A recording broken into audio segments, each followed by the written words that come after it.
लोगों से जानना चाहते हैं कि हमारे बुजुर्गों को पेंशन मिलता है कि नहीं मिलता है। थोड़ा आवाज कम है, मिलता है कि नहीं मिलता है।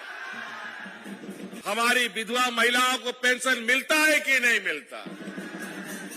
हमारे गरीबों को धोती साड़ी मिलता है कि नहीं मिलता।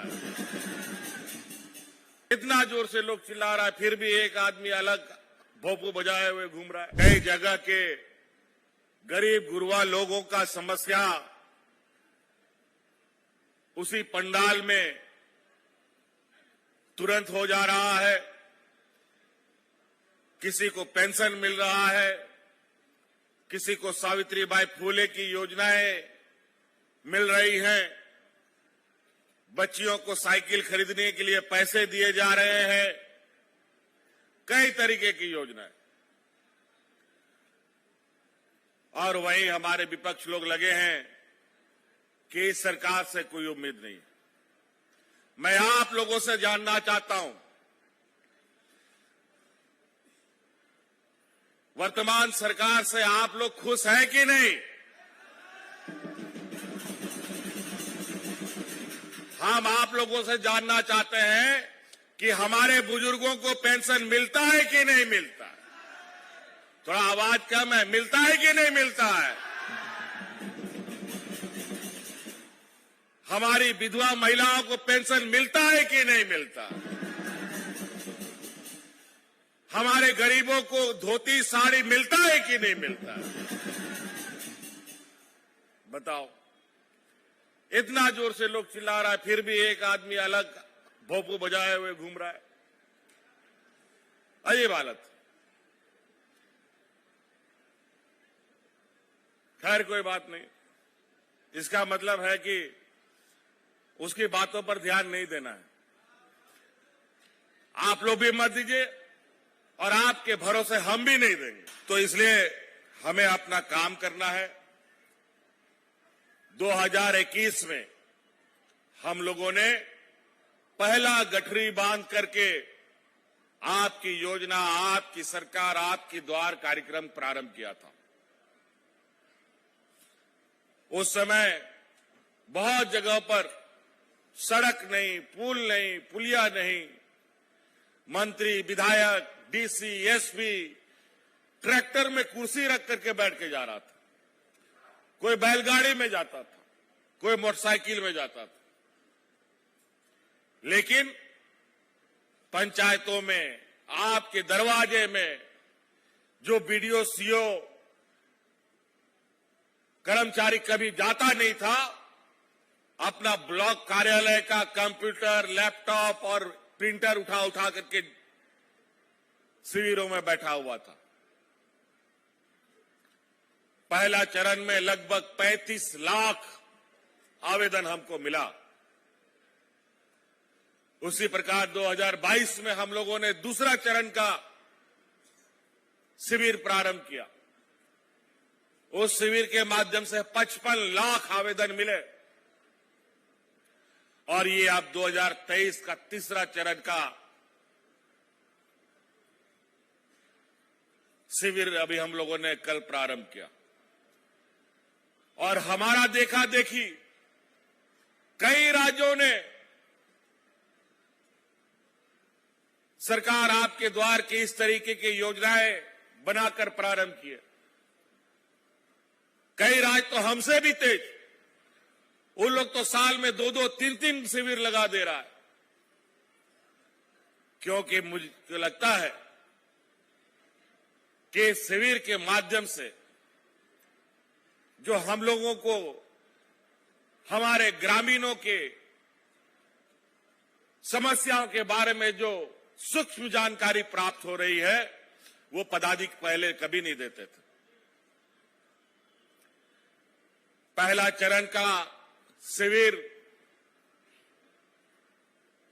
इस तरीके से था कि बूढ़ा बुजुर्ग लोग बेचारा रोज धक्का खाता था पेंशन के लिए। विधवा महिला 40 वर्ष नहीं होती थी तब तक पेंशन के लिए फॉर्म भी नहीं भर सकती थी। विकलांग बेचारा लोग 18 साल का नहीं होता था, उसको पेंशन नहीं मिलता था। हर चीज में कैप लगा हुआ था, इससे अधिक पेंशन नहीं मिलेगा। इतना पेंशन का भरमार आ गया और इस बात की जानकारी हमें थी कि पेंशन को लेकर समस्याएं आएंगी, क्योंकि इस समस्या का समाधान राज्य अलग होने से पहले और राज्य अलग होने के बाद भी किसी ने समाधान नहीं निकाला। ना किसी एमपी के बस की बात थी, ना किसी एमएलए की बस की बात थी, सरकार की बस की बात थी। लेकिन बेईमानों की सरकारों ने आपको अपना अधिकार ना दे करके अपनी जेबें भरने का काम किया और इसीलिए सबसे पहले हम लोगों ने इस राज्य की पेंशन की समस्या को समाधान किया और इस राज्य में सभी बुजुर्ग, सभी विधवा, सभी विकलांगों को पेंशन देने का। आज कोई राज्य में बुजुर्ग नहीं है जिसको पेंशन के लिए कोई दलाल के पीछे जाना पड़ेगा। जो 60 साल का होगा उसको पेंशन देना अनिवार्य है। जिस पदाधिकारी को आप दरखास्त देते हैं, आप 60 साल का हो गए हैं और वो पदाधिकारी आपको पेंशन नहीं देगा तो वो पदाधिकारी बर्खास्त भी हो सकता है।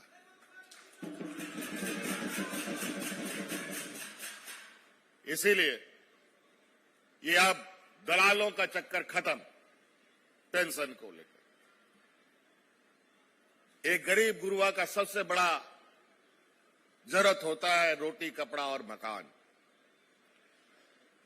फिर उसके बाद आए अब लोगों का पेट कैसे भरा जाए। भाई, भारत सरकार ने तो अब हाथ खड़े कर दिए कि आपके उनको पता है कि हमारे राज्य में गरीबों की संख्या अधिक है और उनको यह भी पता है केंद्र की सरकार को कि राज्य सरकार का आवंटन होते हुए भी हम इनको पैसा नहीं देंगे। हम लोग रोते गिड़गिड़ाते रहे, मैं और आलमगीर साहब दिल्ली रांची करते रहे, लेकिन गरीबों के लिए आवाज स्वीकृत नहीं हुआ। हम लोगों ने अपना वित्तीय व्यवस्था को देखा कहां से हम पैसा जुटा सकते हैं।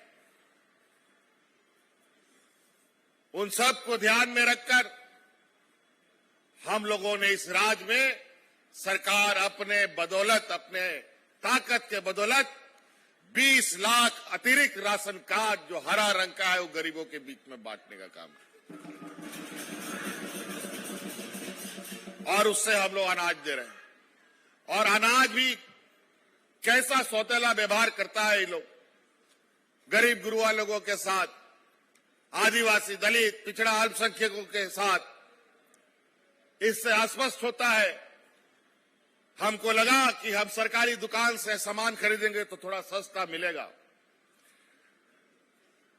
हमने भारत सरकार से आग्रह किया कि हमको एफसीआई से अनाज दिलवाया जाए, उसके बदले हम पैसा देने को तैयार हैं। लेकिन एफसीआई से अगर हम अनाज खरीदते तो बाजार मूल्य से कम दाम में हमको मिलता, लेकिन हमको एफसीआई से भी अनाज नहीं दिया और इसके चक्कर में 1-2 महीना हम लोगों को विलंब हो गया गरीबों को अनाज देने में। अंतोगत्वा हम लोगों को बाजार से महंगे दाम में अनाज खरीदकर गरीबों को बांटना पड़ रहा है। ऐसा सौतेला व्यवहार है।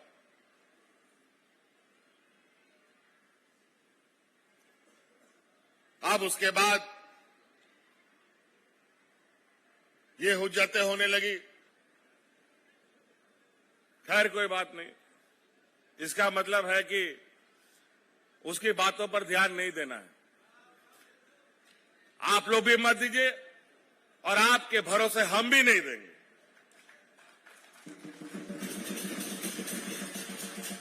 तो इसलिए हमें अपना काम करना है। 2021 में हम लोगों ने पहला गठरी बांध करके आपकी योजना, आपकी सरकार, आपकी द्वार कार्यक्रम प्रारंभ किया था। उस समय बहुत जगहों पर सड़क नहीं, पुल नहीं, पुलिया नहीं, मंत्री, विधायक, डीसी, एसपी ट्रैक्टर में कुर्सी रख करके बैठ के जा रहा था, कोई बैलगाड़ी में जाता था, कोई मोटरसाइकिल में जाता था। लेकिन पंचायतों में, आपके दरवाजे में जो बीडीओ, सीओ कर्मचारी कभी जाता नहीं था, अपना ब्लॉक कार्यालय का कंप्यूटर, लैपटॉप और प्रिंटर उठा उठा करके शिविरों में बैठा हुआ था।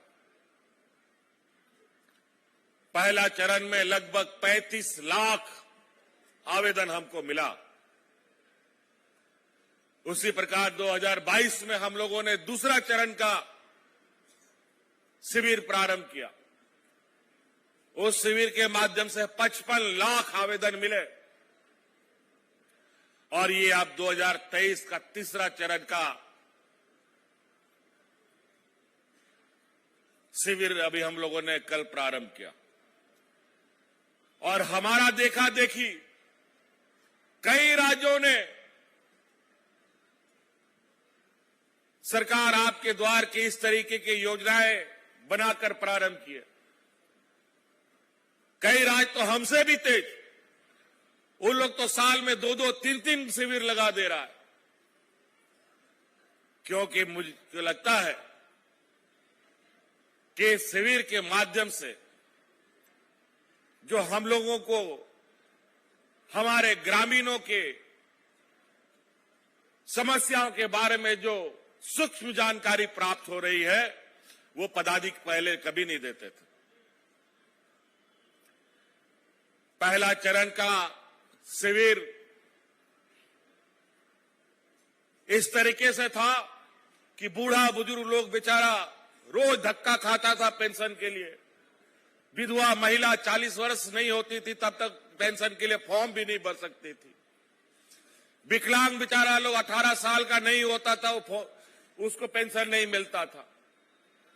हर चीज में कैप लगा हुआ था, इससे अधिक पेंशन नहीं मिलेगा। इतना पेंशन का भरमार आ गया और इस बात की जानकारी हमें थी कि पेंशन को लेकर समस्याएं आएंगी, क्योंकि इस समस्या का समाधान राज्य अलग होने से पहले और राज्य अलग होने के बाद भी किसी ने समाधान नहीं निकाला। ना किसी एमपी के बस की बात थी, ना किसी एमएलए की बस की बात थी, सरकार की बस की बात थी। लेकिन बेईमानों की सरकारों ने आपको अपना अधिकार ना दे करके अपनी जेबें भरने का काम किया। और इसीलिए सबसे पहले हम लोगों ने इस राज्य की पेंशन की समस्या को समाधान किया और इस राज्य में सभी बुजुर्ग, सभी विधवा, सभी विकलांगों को पेंशन देने का काम हम लोगों ने शुरू कर दिया। आज कोई राज्य में बुजुर्ग नहीं है जिसको पेंशन के लिए कोई दलाल के पीछे जाना पड़ेगा। जो 60 साल का होगा उसको पेंशन देना अनिवार्य है। जिस पदाधिकारी को आप दरखास्त देते हैं, आप 60 साल का हो गए हैं और वो पदाधिकारी आपको पेंशन नहीं देगा, तो वो पदाधिकारी बर्खास्त भी हो सकता है।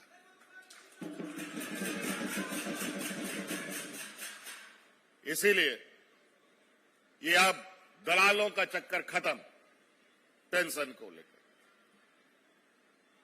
एक गरीब गुरुआ का सबसे बड़ा जरूरत होता है रोटी, कपड़ा और मकान। फिर उसके बाद आए अब लोगों का पेट कैसे भरा जाए। भाई, भारत सरकार ने तो अब हाथ खड़े कर दिए कि आपके उनको पता है कि हमारे राज्य में गरीबों की संख्या अधिक है और उनको यह भी पता है केंद्र की सरकार को कि राज्य सरकार का आवंटन होते हुए भी हम इनको पैसा नहीं देंगे। हम लोग रोते गिड़गिड़ाते रहे, मैं और आलमगीर साहब दिल्ली रांची करते रहे, लेकिन गरीबों के लिए आवाज स्वीकृत नहीं हुआ।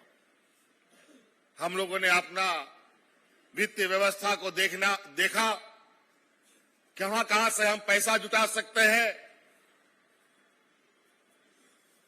उन सब को ध्यान में रखकर हम लोगों ने इस राज्य में सरकार अपने ताकत के बदौलत 20 लाख अतिरिक्त राशन कार्ड जो हरा रंग का है वो गरीबों के बीच में बांटने का काम किया और उससे हम लोग अनाज दे रहे हैं।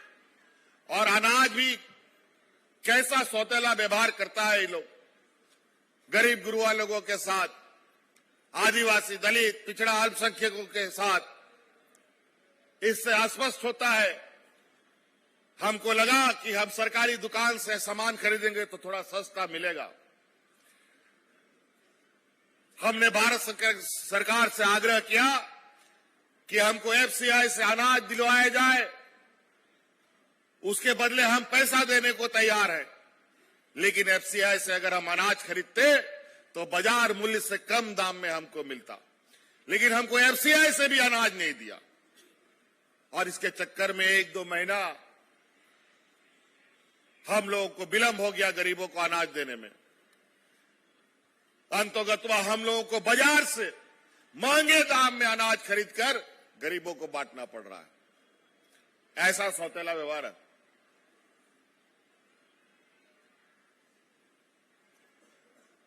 अब उसके बाद ये हुज्जतें होने लगी और अभी हम लोगों ने अपनी वित्त व्यवस्थाओं को आप लोगों को अधिकार देने के साथ साथ इसको भी मजबूत करने का काम किया।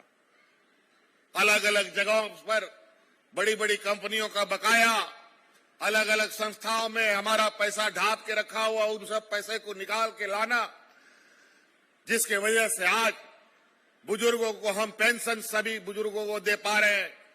आज अतिरिक्त 20 लाख लोगों को राशन दे पा रहे हैं और गरीबों को 10 रुपया में धोती और साड़ी भी साल में 2 बार देने का काम कर रहे हैं।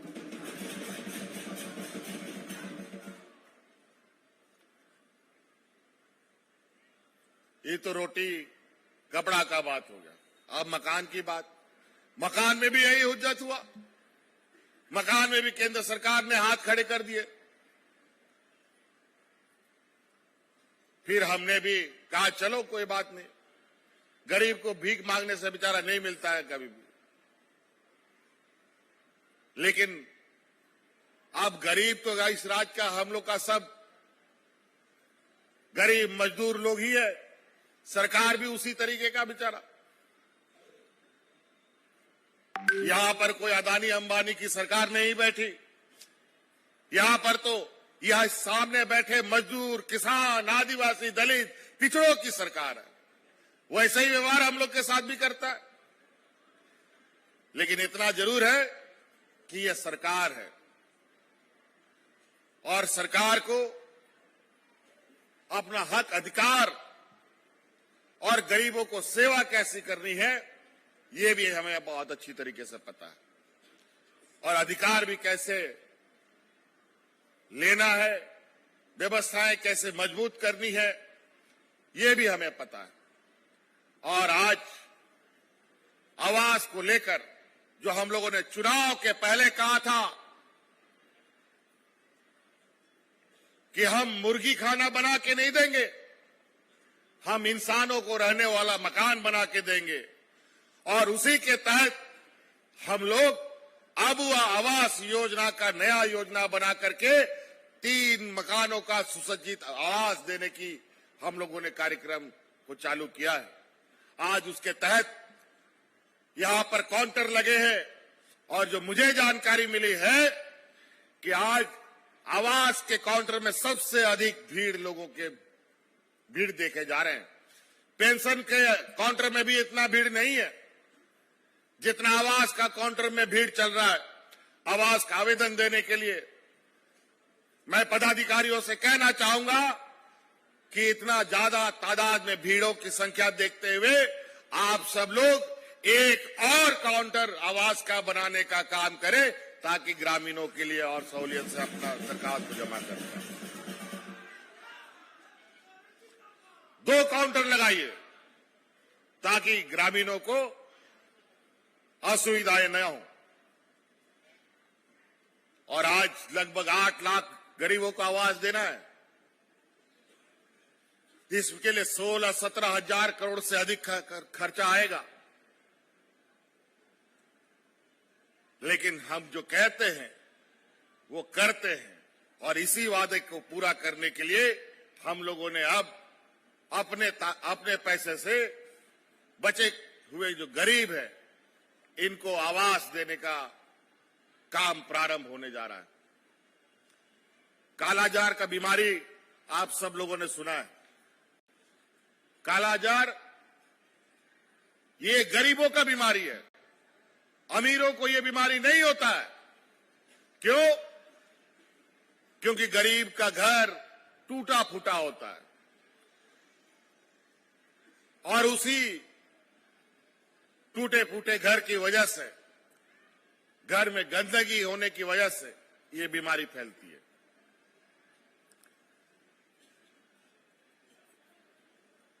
अब बहुत जल्द इसको हम लोग अलग अलग चरण में सभी गरीबों को आवास देने का काम करेंगे। आज हमारे विपक्षों के लोगों को बहुत पेट में दर्द हो रहा है। पहला चरण में तो इन लोगों ने बहिष्कार भी कर दिया था इस कार्यक्रम का।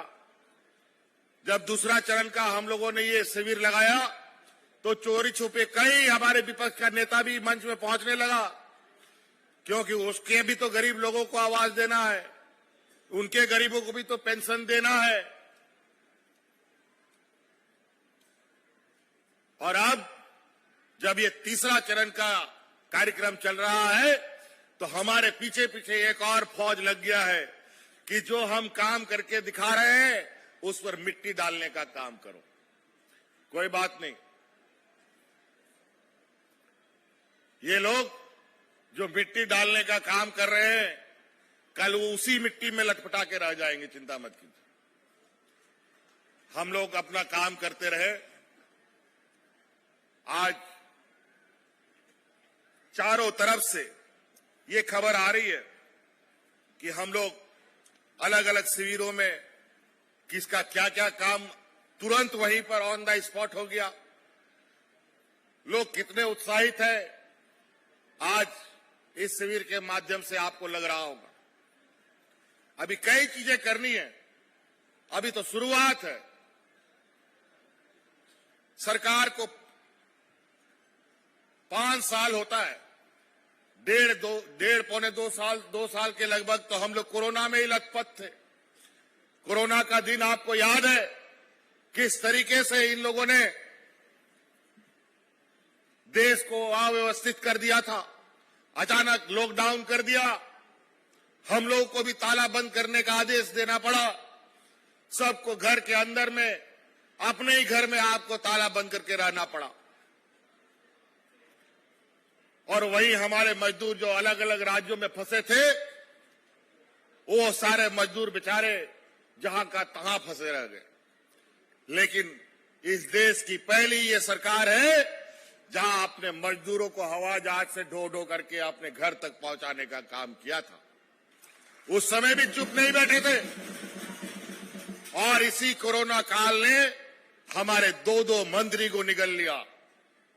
2 मंत्री की जान चली गई, क्योंकि कोरोना के समय भी ये जनता के बीच में रहते थे। हमारे मधुपुर के हाजी हुसैन अंसारी साहब का निधन हुआ। अभी हाल में हमारे जगन्नाथ महतो जी का निधन हुआ। और ये दोनों कोरोना के मारे थे।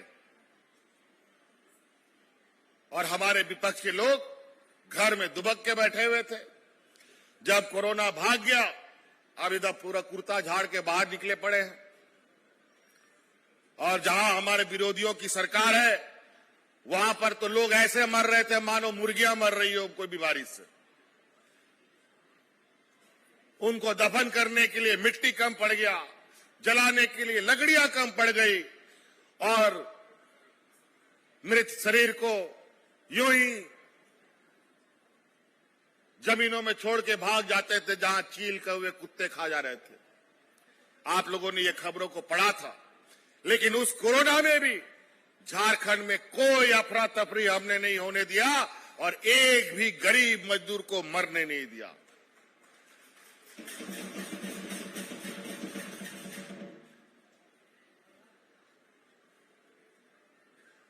तो कई ऐसी घटनाएं, कई चुनौती के साथ हम लोग आगे बढ़े।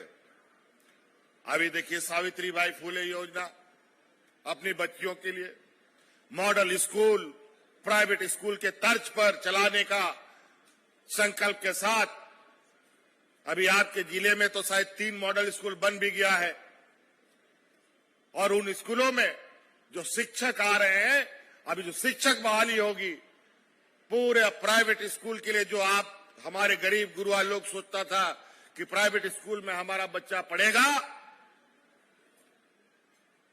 तो उसका भविष्य अच्छा होगा, लेकिन प्राइवेट स्कूल में पढ़ाने के लिए पैसा कहां से लाए?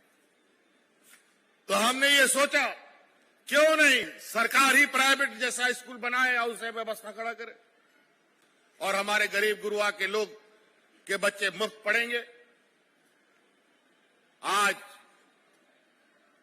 उस गुणवत्ता शिक्षा के लिए 80 उत्कृष्ट विद्यालयों को हम लोगों ने पहले चरण में संचालित किया है। 5000 स्कूल बनने हैं उसको। ये पहले चरण में 80 स्कूलों को हम लोगों ने शुरू किया है पूरे राज्य में। वहीं कल्याण विभाग के द्वारा छात्रावास जो बनता था, एक बार छात्रावास बनने के बाद दोबारा कभी उसमें ना रंग हुआ, ना पचौड़ा हुआ, ना बिजली का बल्ब लगा, ना पंखा लगा। जर्जर स्थिति रह गई और आज पूरे राज्य में 500 से अधिक कल्याण विभाग के छात्रावास का जीर्णोद्धार किया जा रहा है और जो नहीं बनने वाला है उसको तोड़कर नया और बेहतर ढंग का छात्रावास बनाने का कवायद शुरू हो चुका है। और उन कल्याण विभाग में जो बच्चे हॉस्टल में रहते थे, अपना घर से दाल चावल लेके जाते थे, पैसा सब लोग इकट्ठा करके लकड़ी कोयला ला करके जलाता था और अपने खाना बनाता था। लेकिन आने वाला समय में वो सभी कल्याण विभाग के छात्रावास बनने के बाद सरकार उस हॉस्टल के अंदर रसोइया भी देगा, उसका गार्ड भी देगा और वहां पर रहने वाले सभी बच्चों के लिए खाने का भी व्यवस्था करेगा। बच्चों को आप खाना बनाने का जरूरत नहीं है, घर से चावल दाल लाने का जरूरत नहीं है। अब उन हॉस्टलों में सरकार अनाज देगी। तो कई ऐसी चीजें हैं, अगर हम आंकड़ों के साथ जाएंगे तो आंकड़े तो इतने हैं कि इन जो हमारे विरोधी, जिनको अभी सरकार राज बने 23 साल हो गए, 23 साल में 20 साल इन्हीं को मिल गया मौका चलाने के लिए और 20 साल में इस राज्य का बेड़ा गर्क कर दिया। लोग हाथ में राशन कार्ड लेकर के भाग करते हुए मर गया। उस समय ना कोरोना था, ना कोई महामारी था। हम लोग के वक्त में तो कोरोना भी हुआ, सुखाड़ भी हुआ, कई आपदाएं आई। इस वर्ष भी आधा राज्य में सुखाड़ हो गया, आधा राज्य में जो किसान की स्थिति थी किसी तरीके से बच पाई।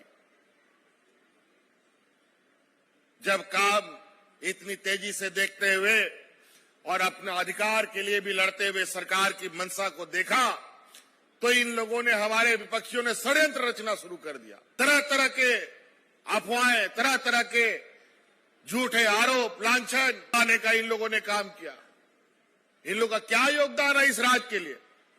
राज लेने का कोई इन लोगों ने कोई आंदोलन, कोई लड़ाई लड़ी? इस देश के लिए कोई लड़ाई लड़ी? कभी नहीं लड़ा। लेकिन आज ये लोग चतुराई से सत्ता में बैठ जाता है और जब जब ये सत्ता में बैठता है, राज हो या देश हो, उसका बद से बदतर कर देता है। आज केंद्र में उनकी सरकार है, आज देखिए आपके सामने महंगाई बेलगाम घोड़े की तरह दौड़ रहा है। ना पेट्रोल डीजल का दाम घटने का नाम ले रहा है, ना दाल चावल आटा सब्जियों का दाम घटने का नाम ले रहा है।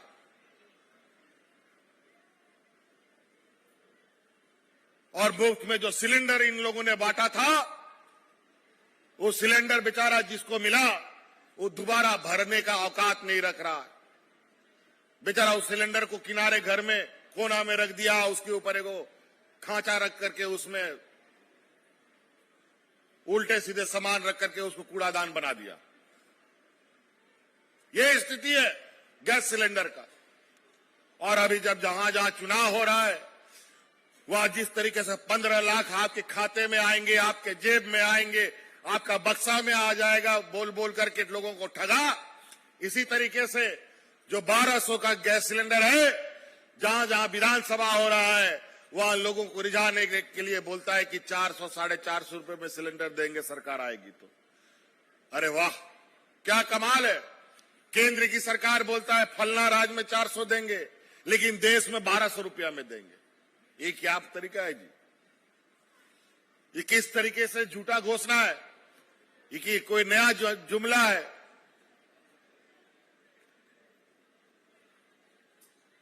क्या कीजिएगा?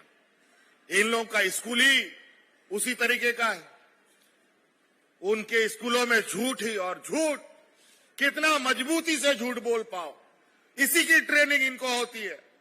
और इनको लगता है कि एक झूठ को 100 बार बोलो तो गरीब गुरबा आदिवासी दलित पिछड़ा लोग सच मानने लगता है। और है भी, क्योंकि बेचारा हमारा आदिवासी दलित पिछड़ा दुनिया के बारे में बहुत कम जानता है कि दुनिया में ठग और पॉकेटमार लोग किस तरीके से, और दलाल बिचौलिया लोग का आज के दिन में चांदी हुआ पड़ा है।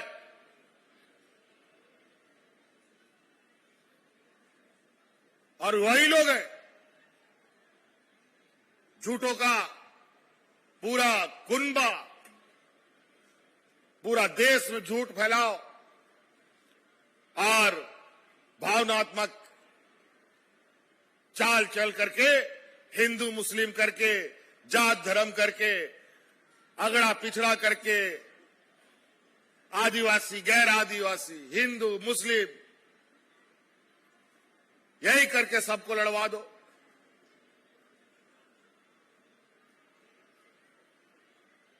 यही इनका चेहरा है। आज मणिपुर में देख लीजिए किस तरीके से आदिवासियों के ऊपर अत्याचार हो रहे हैं, लेकिन आज हमारे विपक्ष के लोगों के मुंह में ताला लगा हुआ है। वो कौन ताला होता है? सबसे मजबूत ताला, लिंक का कि गोदरेज का, वही ताला लग गया है। मुंह नहीं खुलता है। हमारे जवान शहीद हो जाते हैं, लेकिन ये लोग चुप्पी साध लेते हैं। और यहां झारखंड से बड़े पैमाने पर मजदूरों को भर भर के ले जाकर के किसी को लेह लद्दाख में मरवा देता है, किसी को टनल में जाके मरवा देता है, किसी को भारत की बड़ी बड़ी योजनाओं में लगा करके जान जोखिम में डलवा देता है। आज भी 15 हम लोग के मजदूर उत्तराखंड के टनल में फंसे हुए हैं, 15 दिनों से निकल नहीं पाया है। विदेशों से एक्सपर्ट बुलाया जा रहा है, अभी भी कुछ पता नहीं चल पा रहा है निकल पाएगा कि नहीं निकल पाएगा। ये लोग काम तो करता है, लेकिन उसका जोखिम गरीब मजदूर, किसान, आदिवासी दलित को झेलना पड़ता है। आज पूरा उत्तराखंड को चूहों की तरह कुतर दिया इन लोगों ने। आज पूरा उत्तराखंड कभी ये पहाड़ धंस जा रहा है, कभी वो पहाड़ धंस जा रहा है।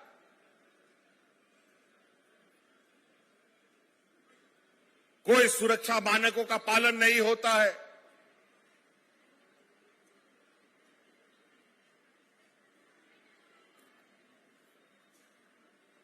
और ये लोग बड़े पैमाने पर इन जोखिम भरे कामों में ऐसे गरीब पिछड़े राज्यों से मजदूरों को ढो ढो कर ले जाते हैं, और वहीं पर इन लोग को कुछ भी हो जाए परवाह क्या।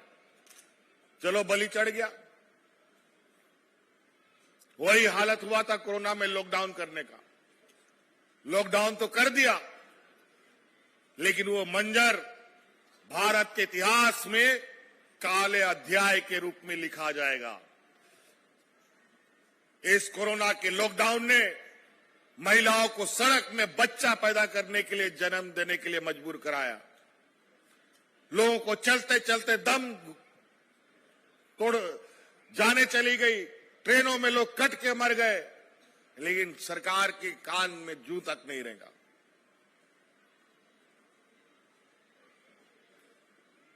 लॉकडाउन अलग, कुछ दिनों के बाद इन लोगों ने आर्थिक रिफॉर्म, आर्थिक फेरबदल इस तरीके से किया लॉकडाउन करके कि लॉकडाउन बोले नोटबंदी करके कि घर में गरीब गुरुआ के पास जो पैसा कौड़ी था सब निकाल करके बैंक में घुसवा दिया।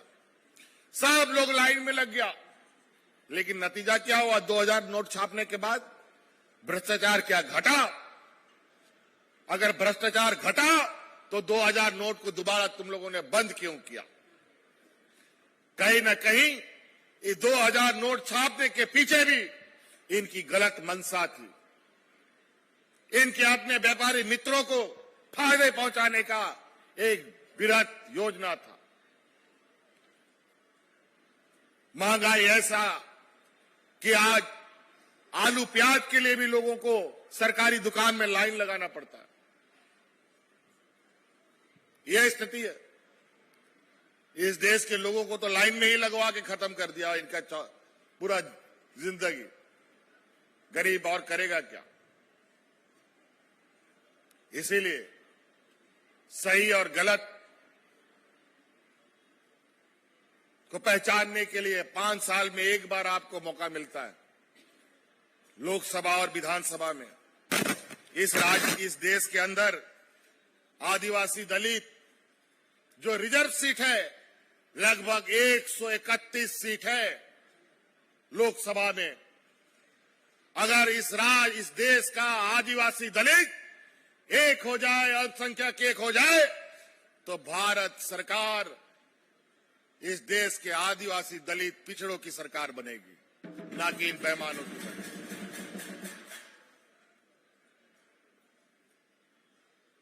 तो कई ऐसी चीजें जो आपको जाननी चाहिए कि देश में आपके पास कितना बड़ा ताकत है।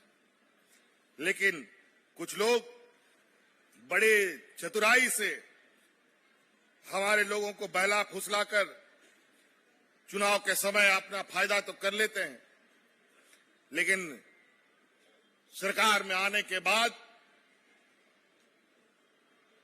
फिर वो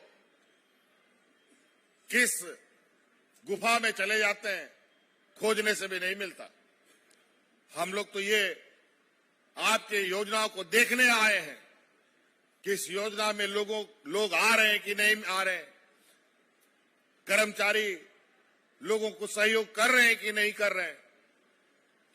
लेकिन जिस तरीके से हम लोगों ने 2 चरण की सफलतापूर्वक कार्यक्रम को पूरा किया है, इसी आशा उम्मीद के साथ कि ये तीसरा चरण भी एक इस राज्य के लिए मील का पत्थर साबित होगा और आप सबके सहयोग से, कर्मचारियों के सहयोग से ये तीसरा चरण को भी हम लोग सफलतापूर्वक पूरा करेंगे। कभी आप लोगों ने सोचा था सपने में कि पदाधिकारी आपके गांव में जाएगा, आपके पंचायत में जाएगा?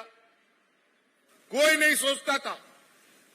लेकिन आज उस सोच में बदलाव है और उसी का नतीजा है कि आज पदाधिकारी आपके दरवाजे पर है। हमने पहले भी कहा था, सरकार ये अंधी बहरी गूंगी सरकार नहीं है।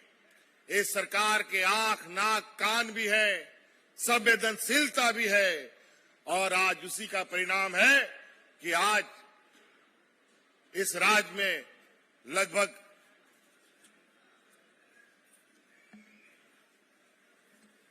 1,08,000 लोग को हम लोग पेंशन दे रहे हैं। 1,08,000 लोगों को, और उसमें 76,000 तो राज्य सरकार जो अभी सर्वजन पेंशन के माध्यम से हम लोगों ने जोड़ा, उससे पहले मात्र 32,000 लोगों को ही हम लोग पेंशन देते थे, जिसमें केंद्र सरकार भी थोड़ा सहयोग करता है। और सहयोग कितना करता है? 300-250 रुपया केंद्र सरकार देती है और 1,000 रुपया राज्य सरकार देती है। ये हालत है।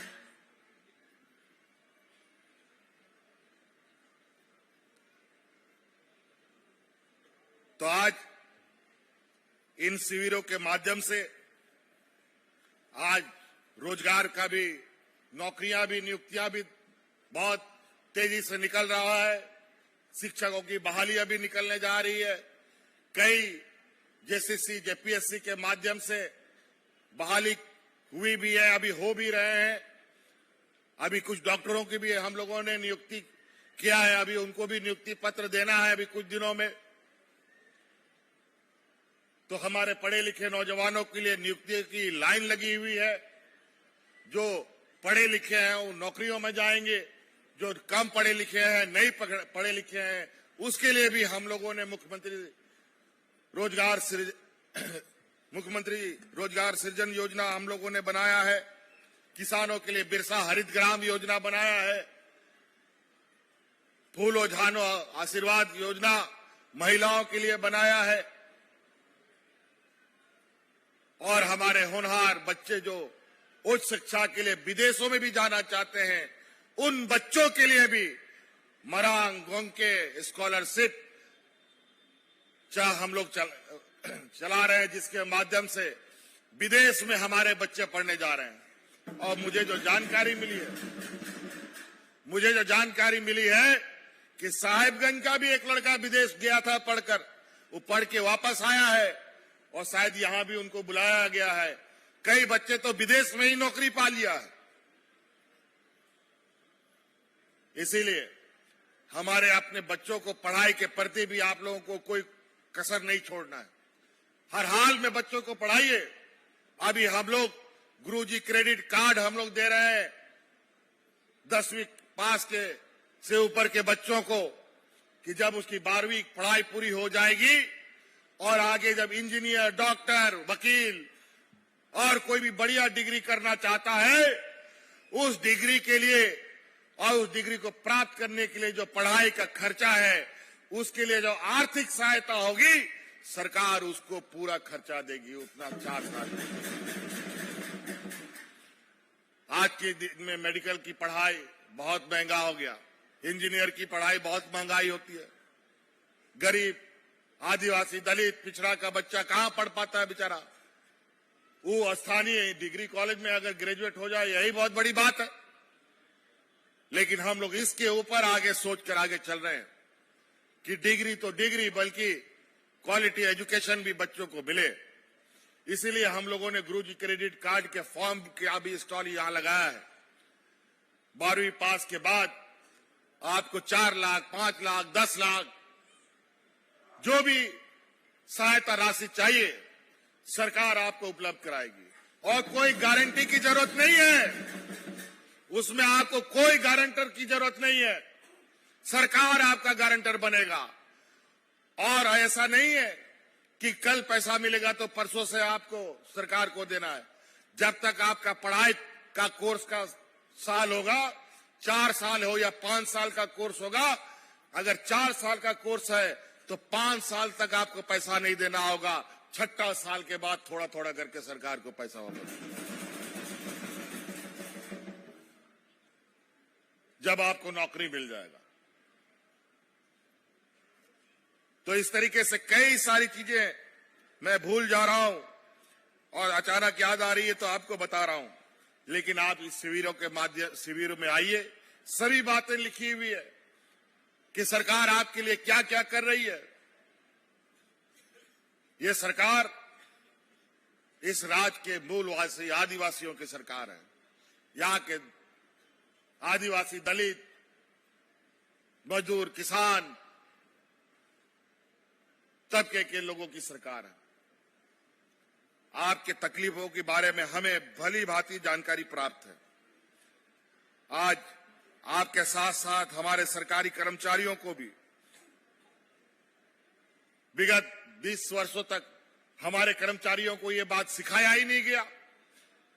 आखिर सरकारी नौकरी लोगों को मिलता क्यों है? सरकारी नौकरी राज्य की जनता की सेवा के लिए दी जाती है, लेकिन यहां के पूर्व की सरकारों ने ये बात कभी भी कर्मचारियों को नहीं बताया, बल्कि ये लोग कर्मचारियों का भी शोषण करते थे। इनका भी जमा पूंजी पेंशन का पैसा भी हड़पने का एन केन प्रकार चलता था।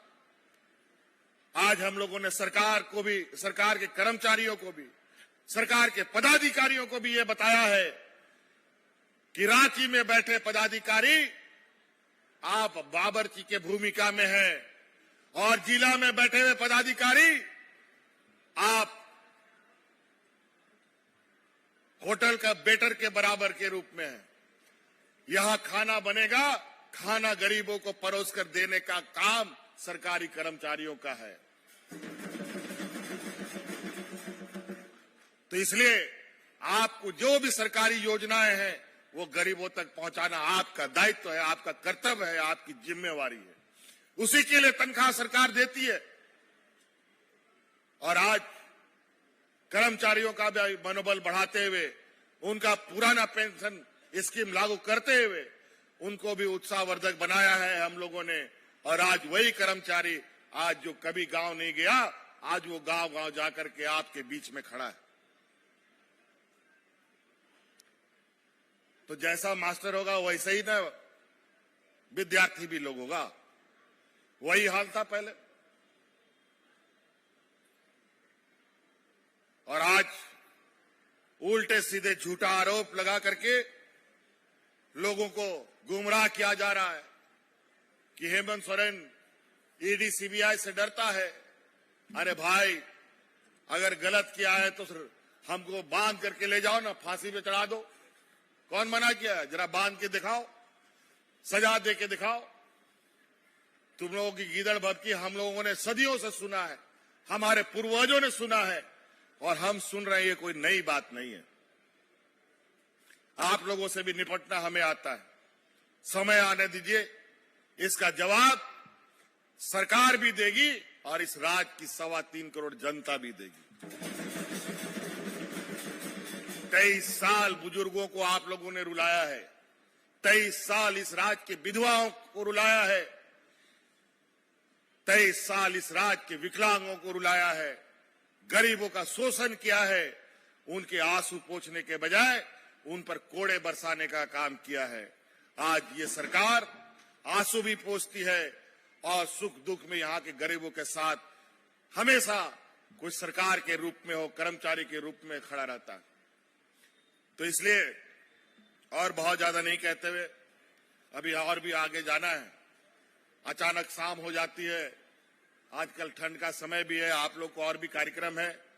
जितने भी यहाँ आए हुए जहां तीन आप पे सौर सेटर कान गोबा बोया मिश्रा को आप हॉड़पन को थोड़ा गन दिशा दो पे नो आज शिविर ले लगाओ का आय मा हॉर नेतार ब्लॉक होक बाको सैनिका ना आए आय मा हॉर वीडियो सीओ बाको बढ़ाए को आ चेल का कमी चेल का बांग कमी हुई आ ओना हो मोते बाको बढ़ाया ओना त्यातु अतुरे नो शिविर लगा कांता बोना और ओंडे हॉर को जलवा करना पदाधिकारियों को सटेर करना आपे पदाधिकारियों को कुली को पे आय मा योजना आपे लगी मुख्यमंत्री रोजगार सृजन योजना ले चालू का बिरसा हरित ग्राम योजना ले चालू का पशुधन योजना ले चालू का सावित्री भाई फूले आबोरन कुड़ी गिदर को मोत्या को पढ़ाओ आलो को बगिया मां लगी उना योजना ले चालू का उना को चिटकाते कुंजामा पेंशन को जाहौड़ को बचाओ करना उनको सनाम सनोप पे आज उना पहल ब्लॉक ऑफिस से हुई कांता है आप जिला पे सनो कांता है तौरों का भी बांग हुई कांता है नित तो कम से कम पंचायत तो पे जरवा दाड़े गया और आप नियाबर सनाम दरखास्त ऑनलाइन व्यवस्था थे आप पे नेल दड़िया कि आप दरखास्त जे आप एम का ओना कार्य फसाओ करना जहां लेका ओना तड़ाम जहां जहां टेबल रे सटेरो ओना रे आप मोबाइल ते पे नेल दड़िया आप मोबाइल रे मैसेज सटेरो कि आप जो दरखास्त है लेना ओना नोंडे सटेरे काना नोआ कामी हुई ना आप नोआ नोंडे सटेरो पे हांडे सटेरो पे आप कागज बनाओ ना से बांग बनाओ काना सनाम जानकारी पिंजाम दड़े।